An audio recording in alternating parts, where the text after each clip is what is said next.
Hello everyone, this is Echoes of Vermin, for the very first time here. Today I'm going to show you some basic kit-bashing techniques and scratch building, while also introducing materials you perhaps never thought about using in your builds before, to enhance your minis and maybe inspire you to create something entirely new. Talking specifically, materials I will be using are wires, jewelry bits and chains, brass rods and sheets, plastic art, pewter foil and paper. The list of what you can use is of course much broader, but this is what I will be showing this time. Inspired by the Fear and Hunger Termina's platoon, I'll be using the mentioned materials. But why do we use different materials? Sure, it's to add shapes and textures not found in the standard miniature kits, but at its heart, we use them to add narrative elements, something we really try to put out into focus at Grimdark Compendium. Simple kit-bashed elements, posture, expression, textures, painting, all can be used to give out a certain feel and tell little stories, even when the additions are so small that only you as the maker knows about them. One very important tool for serious kit-bashing and building is Japanese saw, as it can be used for precise cuts, especially if you are working with metals or resin as I am here. For kit-bashing, it's good to have a general idea of what you want to achieve with the model, but allowing the ideas to flow through the process and accepting that some things might not work out as you planned them is crucial. It's a creative process. Embrace that and don't stress about it. Brass metal sheets can be used to create a wide range of shapes. The metal holds shapes pretty well and is used throughout the hobby, especially for flags, purity seals and armor. For a comfortable work with brass, you will want to have good measuring tools. A metal ruler, sharp X-Acto knife and small scissors go a long way. Here I'm trying to make a scratch-built round turret, mixing into this biomechanic look that I want to have at the end. When talking about glues, there are several you can have in your hobby arsenal, and each has its use. Hot glue can be used for easy terrain making, or when you need to both bond and fill out the space, as I do here. Some glue guns even have precise applicators, which can be very helpful. Super glue is the working horse of kit-bashing, bonding almost everything. It's good to have a zip kicker or instaset, which are used to instantly set the glue upon contact. Baking soda can also be used to do this, as it reacts to the super glue while also adding texture. Plastic glue probably needs no introduction, but even so I will talk about it later down the line. When looking for bits to use, you don't need to restrain yourself to Warhammer kits. Historical and scale model kits are a goldmine for realistic additions, especially when and if you are in a history-inspired setting. For example, here I use a 1:56 scale Tiger 1 cannon. We go more into depth of using scale model kits in the Grimdark style in our Scale Hammer course at the Grimdark Compendium website, if you would like to learn more about them. Sometimes we want to add mass and texture to existing models. Two-part modeling putties such as green stuff and milliput are your way to go for this. You mix the two parts of the putty and it starts slowly hardening, usually over the course of around an hour, so that is your working time. Different putties can be mixed together also, giving you different properties. Experiment what works best for you. Your best tools for manipulating putties are probably silicone molding tools or sculpting tools, as they come in various shapes depending on what you need to do. Remember to keep the tools and fingers wet or covered in some sort of Vaseline, otherwise they will stick to the putty. In the beginning, you don't have to worry about sculpting details, just establish rough shapes first, let them cure and then add more layers. Little ball bearings and mixing balls can be used for many round objects and shapes, such as the eyes and boils. Here I'm pushing them in the milliput to give out a sense of diseased, cancerous growth, as if the turret was a tumor growing from this creature. To reinforce this feeling, I sculpt in small lines and folds to make the texture feel more natural and fleshy.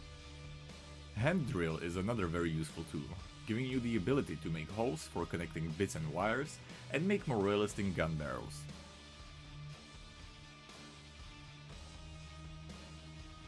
Adding visual indication of ammunition and thus the ability of the mouth gun to shoot, I add a magazine behind the head.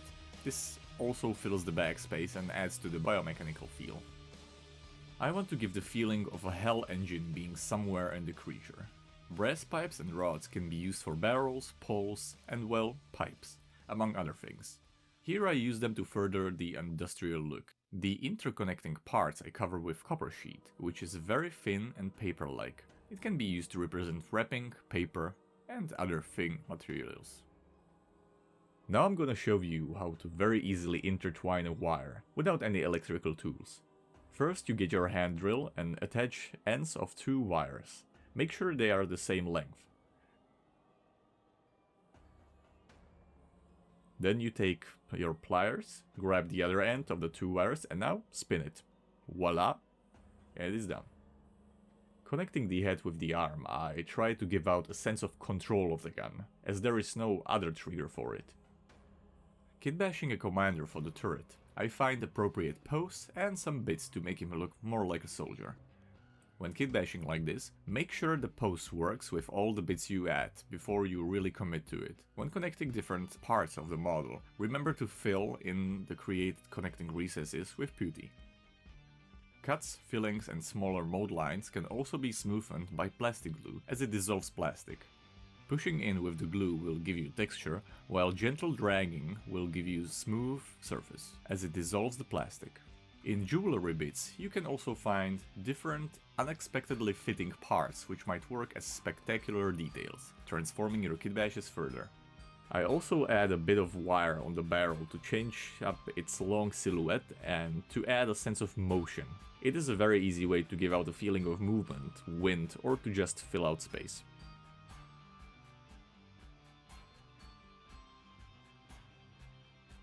When making armored and mechanical kitbashes or adding details to your models, you may want to add rivets. There are multiple ways to go about that.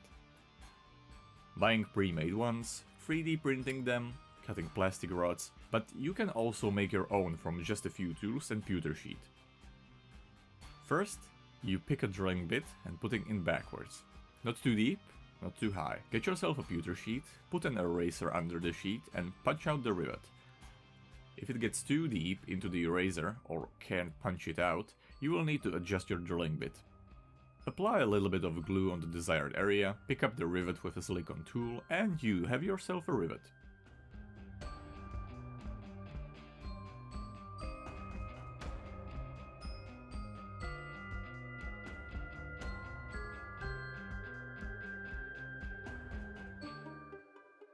With a paper towel dipped in a mixture of white glue, water and texture base, you can cover some areas where you want to add texture, as I do here. For example, right now I'm trying to replicate some of the real tank designs. I then use the same mixture for adding texture for the cloth, some of the flesh and metal parts. Adding rust is one of my favorite parts of modeling, as the corrosion itself is a tale of how the environment interacts with the surface, and how the surface is taken care of. Sometimes you might want to build the rust in some places, while leaving it subtle at others. Just have an idea of why you are applying it there. Since I'm creating a model for Trench Crusade, I would like to mention that the courses for each factions are still on sale on our website, and that the Iron Sultanate will be handled by yours truly, retaining the noble aura while meeting the Grimdark style. Back to the baby. I prime it with a grey primer, followed with a sketching of reds and blacks to give a necrotic and strained feel to the skin. If your main skin tone gets too dulled in between the sketches, you can always come back with your thinned medium paint and stipple the tone back in a couple of layers, building a slight visual texture in the process too. Remember that your tone will darken once we move into unifying enamel washes, so go a little lighter than you would like to be the final product. Splattering thin acrylics can be a good way to add little dots of fleshy irregularities, making it feel more natural. I want to give the armor a battered and not taken care of look, so I bring out a sponge for irregular pattern with a black paint, adding chipping mostly on the edges, where the paint would suffer most damage, and scrape down to the bare metal. Wanting to add more militaristic details, I add a decal to the shoulder. Decals can be used for very neat or small symbols that you might not paint that well, and they are fairly easy to use. We can also achieve blends in different ways than simple layering. Acrylics can be manipulated with isopropyl alcohol, not unlike enamels with mineral spirits. Loading up a tool with isopropyl alcohol, you can gently eat away at the paint, revealing underlying layers. You can then even blend it back more with a brush wet with alcohol. Be very careful though, as this technique can easily strip all the layers of paint down to the bare model. Tying the paint job together, we use Goon's Grime as a unifying wash, mixed 1-to-1 with mineral spirits. It's not a heavy application, as you want to apply it more like an acrylic layer than a wash to not overload the model. Enamel drying time can be sped up with a hairdryer, and after looking touch dry, we use something called Reductive technique, coming out with a tool soaked in mineral spirit, and gently tapping, reactivating the enamel layer and taking it away. You can also blend the layer with the dry end of the tool, pushing the pigments around. You can remove as much or as little as you want. Here, I want to leave most of it for a heavy effect. Other Villainy inks can be used for more color variation and effects, blending together with the Goon's Grime, applying different temperatures and finishes. Here you can see me adding Carrion Crimson to the tumorous part, but also to joints and to places where the skin would be irritated, reinforcing the previous acrylic sketch.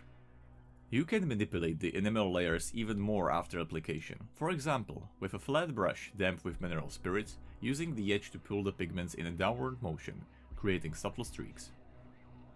Same can be done on different materials, for example, creating oily streaks with Ichor of the Damned to simulate mechanical grime and oil.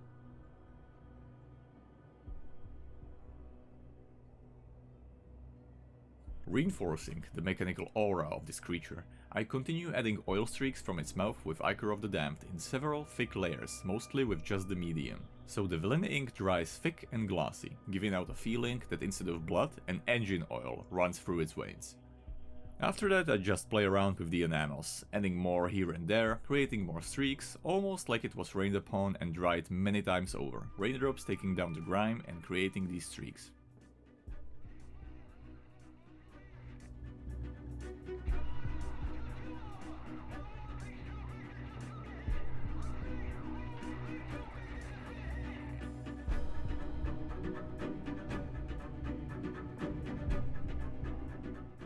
Since all of the miniature is very grimy, I can't left out rusting, so an application of Villainy ink Sector Rust is in order, focusing on recesses and not going too heavy.